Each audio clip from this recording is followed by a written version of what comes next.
first time I heard they had a cute lead singer was a friend of mine named Kat Hartley, who was a movie actress, and she came screaming into Max's one night and said, "Oh, there's the cutest lead singer of a new group playing it on Dean's Folded Doors," at which point I said, I promised their person that I would go in and look at them. And it was this little small audience, and you could stand or sit or just sort of mill around, and there were maybe 24 people paying attention. I came from the Dick Clark era. So if you saw somebody that was really attractive, Dick would play it. Jim Morrison, when I saw his picture, I said, if he could read the phone book on key, you're going to make millions. I met Danny when I went to see the group rehearsing. And I said, I'm the New York press agent for the Doors. He said, how wonderful, a press agent. We've never had a press agent connected with this company. But who decided that you were the press agent for the Doors? I did. He kind of appeared to be a hippie yenta. I told Jack that I met somebody that knew everything and could wind up, with his knowledge, going after specific types of acts. So I went up to Elektra and I said hi, and they said, oh, well, boy, are we happy to have a press agent. We've never seen one before. And I said, oh, I'm glad to be of help. By the way, I must say that they were doing one very intriguing song last night. I said it was real catchy. So they played me their first single, which was Break On Through. I said, that's not it. Something about a fire.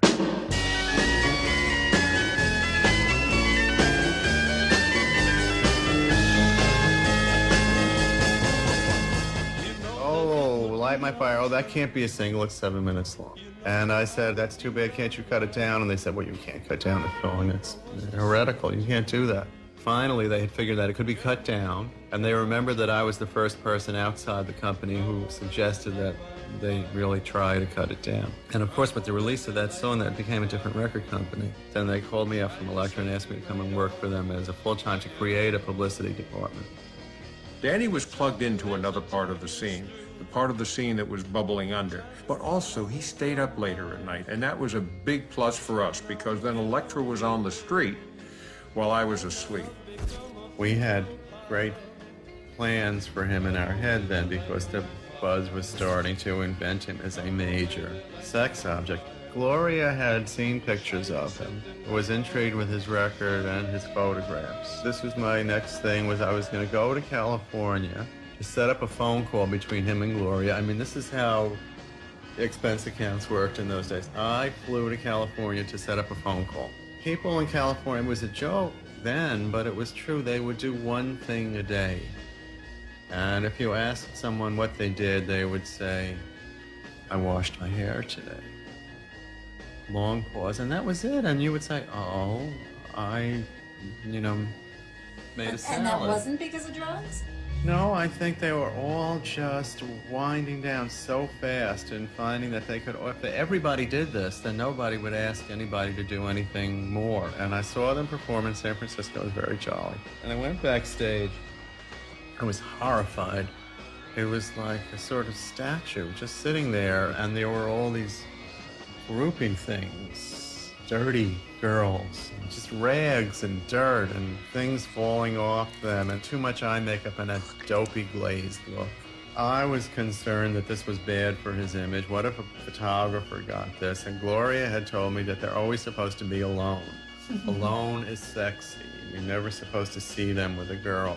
And I made him make the call to Gloria. She asked him her questions. I got on the phone with her. She said that was very interesting. I look forward to meeting this young man. And then, as we were about to leave, I had a little electric bulb in my head, and I said, say, Jim, I'm staying with a interesting chanteuse called Nico up in the hills. And I thought I would bring him up there, and then he would fall in love with Nico, and then he would see the error of his ways in letting all these slimy little groupies, and he would never settle for a woman less beautiful or mystical or exotic than Nico. And since there weren't too many, then he would never have too many girlfriends, and my plot would be on its way.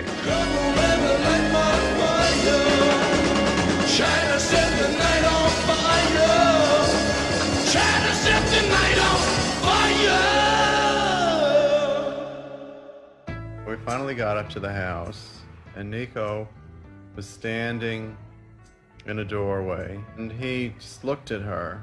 And she looked at him, and then they both cast their glances downward. And they stared at some imaginary spot on the floor in between them. And I tried to start a little chatteroony, and I saw this was going nowhere, that this was some kind of thing they were acting out. And I came back about an hour later, they were still in the exact same positions. They hadn't moved. And they hadn't said anything? They hadn't said anything. This is their way of acknowledging, you know, you're a beautiful, special, poetic person, I suppose.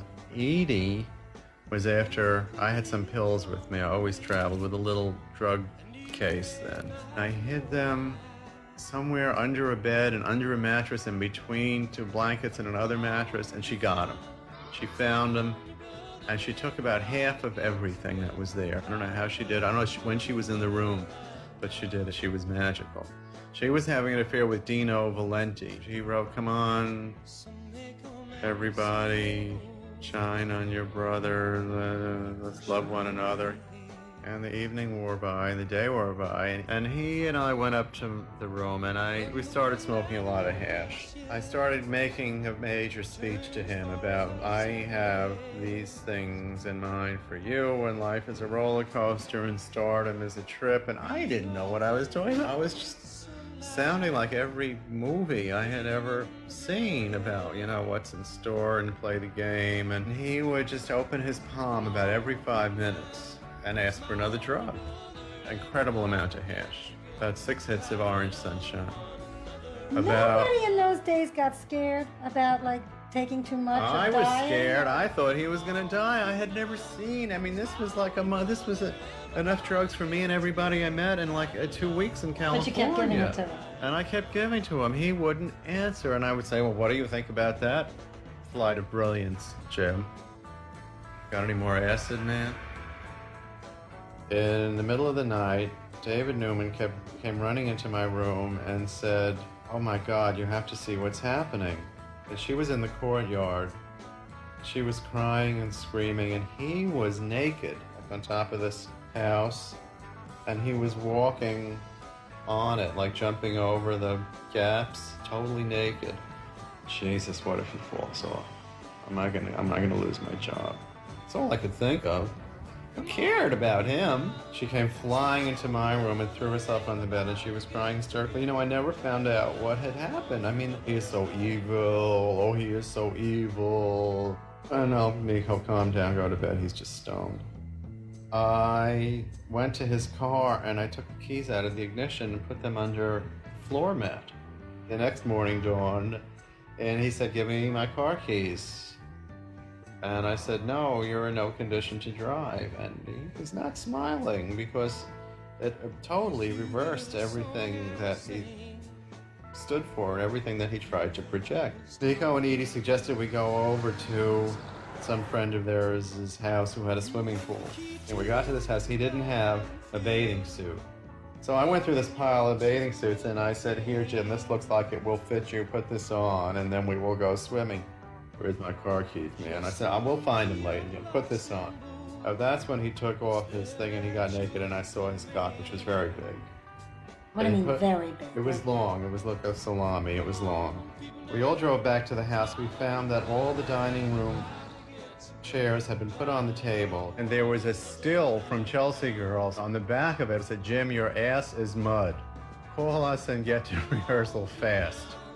I said, "Have you looked under the mat of your car? Perhaps you put the keys there, as so many people do."